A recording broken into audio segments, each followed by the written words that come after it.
Mae gyda ni gwestiwn fan hyn ar fectorau. A pwysig yw bod chi'n darllen y cwestiwn yn fanwl. A mae'n dweud fan hyn bod gyda ni parallelogram. O, A, B, C yn parallelogram. A mae'r llun gyda ni.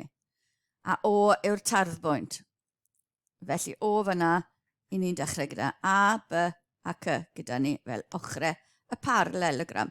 Na gyda parallelogram, ni'n gwybod bod yr ochrau gyferbyn yr un maint ac yn paralel. Ochrau gyferbyn yr un maint ac yn paralel. Felly, ddechrau gyda, yn dweud vector safle A yw A fach. So, vector safle yn golygu y vector sy'n mynd o'r tarddbwynt i'r pwynt A. Felly, fi'n ni osod ar y darlun, naill ai tynnu darlun eich hunan, neu gallwch chi ysgrifennu ar y cwestiwn. Felly, fi wedi ysgrifennu ar y diagram yma y vector A sy'n mynd o i A. Vector safle C yw C fach. Felly, rhwng O a C, o'r tarddbwynt i'r pwynt C, yw'r vector C. Felly, mae hwnna'n golygu gyferbyn, yr ochr gyferbyn A, sef C i B, hefyd yn mynd i fod yn vector A. Yr un maint ac yn paralel. A gyferbyn i'r vector C, mae AB sy'n mynd i fod un maint ac yn paralel. Felly mae C gyda ni yn mynd o A i B hefyd. Canolbwynt AB yw D. Felly fi'n gallu gosod y vector hanner C yn mynd o A i D. Dyn ni wedi gosod arwydd ar yr llinell yna. O A i D yn hanner maint y vector C. A mae'r pwynt E wedyn yn rannu'r linell CB, felly C i B, yn cael ei rannu fel bod C i E i CE i EB yr un bath a 2 i 1. Felly 2 ran i 1 ran. Felly fi'n gallu gosod 2 dreian A, dyle fod arwydd y fi fyna, a mynd o C i E. Yn y cyfeiriad C i E, mae 2 dreian A dy fi. Felly, darganfyddwch yn nhermau A a C, y rhan gyntaf, y vector A C. Felly'r vector A C yn mynd o A i C. Felly pa lwybrau gallai ddilyn. Felly o A i C, fi'n gallu mynd nôl o A i O gyntaf, a wedyn o i C. Felly o A i O yw minus y vector a plus wedyn y vector C. Felly dyna ateb yr un gyntaf. Un marc siwr o fod, yr un yw'r ein. Vector safle dy. Vector safle yn mynd â ni o'r tardd i'r pwynt dy. Felly vector safle gallai fynd ar hyd y llwybr O i A wedyn o A i D. Felly O i A yw A i D oedd hanner C yn y cyfeiriad yna. Felly dyna'r ateb yr ail un.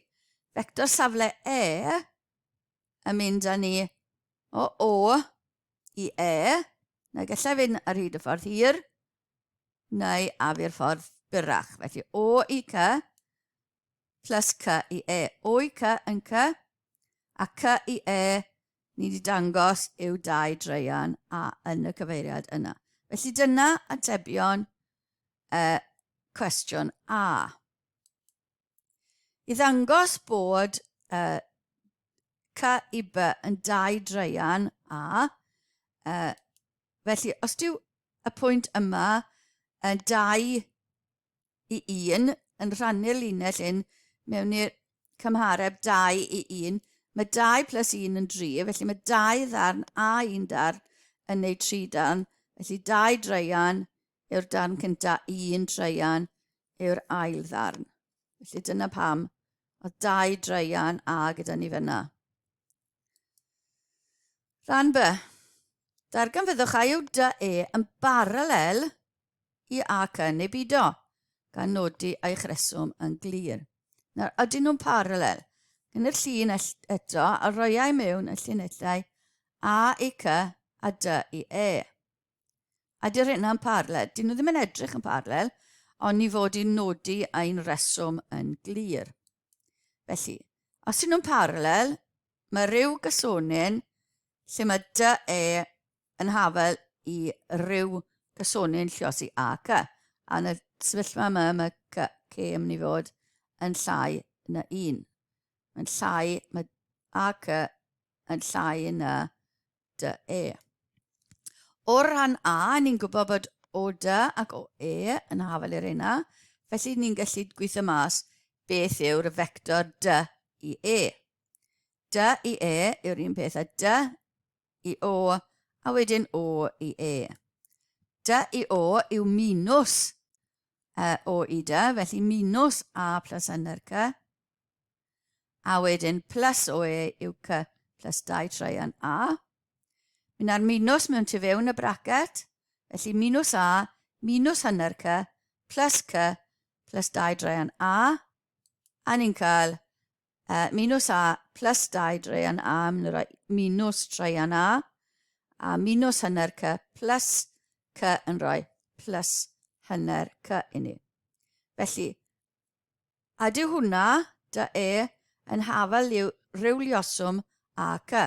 Na'r a c, a i c yw minus a plus c, felly nag ydy. Dyw e ddim yn lioswm a c, felly dyw e ddim yn paralel. Na i llysgrifennu mewn geiriau neu mewn symbolau. Felly dyw dy ddim, os dim angen yr arwyddion, yr seithau yna na fi, dyw dy ddim yn paralel i a c. Mi ddangos hwn i chi nawr, ffordd arall gallech wedi wneud yw gyda siapau cyflun. Mae'r ddau driongl dy fi fyna, a b c, a b dy. Yr un ongl sef i'r rhwngddyn nhw, a b i yn treian a b i dy yn hanner c, a maint b i c oedd a maint b i a oedd c. Felly trwy cymharu'r ochrau, dyn nhw ddim mynd i fod rhoi'r un cymharu bych chi. Yw treian a rhannu dy a hanner c rhannu dy c ddim yn mynd i roi'r un cymharu. Felly, naill ai trwy defnyddio fectorau neu trwy defnyddio trionglau cyflun. Mi ddangos i chi nawr beth sy'n digwydd gyda hwn, gyda Geogebra. Mae defnydd o Geogebra yn helpu ni lot gyda agweddau fectorau, fel chi'n gweld fan hyn, a hefyd gyda metricsau, os ych chi wedi dod ar eu traws nhw hefyd. Dyma'r siap sydd gyda ni, a chi'n gallu gweld yn glir fan hyn bod y linell a i c a'r linell dy i ddim yn paralel. Chi'n gallu gweld o cymarebau yr ochrau hefyd. Mae fe'n wir am yr a yma, ond os dwi'n symud yr a, ydw e'n dal yn mynd i fod yn wir, yw'r cwestiwn. Felly fi'n gallu symud yr a, fel hyn, i weld os dwi'n dod â'r ddau linell yn paralel. A ta beth dwi'n neud ar a yma, gan bod y ddau yma bod y siap yma'n parallelogram, dyw'r ddau linell ar un goch ar un werth ddim yn paralel. A symud y c hefyd, chi'n gallu gweld ta beth dwi'n neud, dy a neu c, mae'r ddau linell yna ddim yn paralel.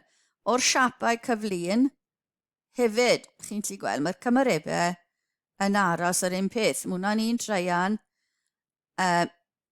treian i'r un cyfan a hanner i'r un cyfan yn y fyna. Felly mae'r cymarebau ddim yn cyfateb. Felly, ta beth dwi'n neud. A mae hwn yn ddefnyddiol os ych chi'n falle bod a c yn newid gyda amser.